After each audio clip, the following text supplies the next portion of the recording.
5 ওয়াক্ত নামাজ। আল্লাহকে পেতে হলে নামাজ লাগবে, নামাজ নাই আল্লাহ নাই।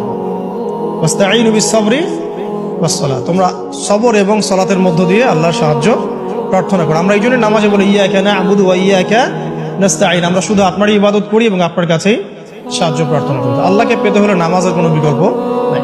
যে ব্যক্তি নামাজ পড়ে না, আল্লাহর সাথে তার কোনো সম্পর্ক নেই, নো কানেকশন। আপনি যে কোনো কিছু চাচ্ছেন, সেজদায় পড়ে আল্লাহর সামনে আত্মসমর্পণ করেই চাইতে হবে। ওয়াসজুদ ওয়াক্তারিব, আল্লাহ পাক কি বলেছেন? সেজদা করো, নিকটবর্তী হও। তো ব্যাখ্যা অনেক করা যায়। নামাজ না পড়লে কিন্তু মানুষ কুফরিতে লিপ্ত হয়।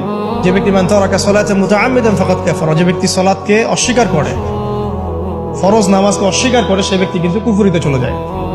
ঠিক আছে? তারপরে বাইনা রাজুলি ওয়া বাইনা শিরকি ওয়াল কুফরি তারকুস সালাহ, একজন মুমিন বান্দা এবং অমুসলিমদের মধ্যে পার্থক্যই নামাজ। নামাজের বিষয়ে অনেক কথা আমি আগেও বলেছি, আপনারা শুনেছেন, অন্য আলেমদের কাছেও শুনেছেন। এক বাক্যে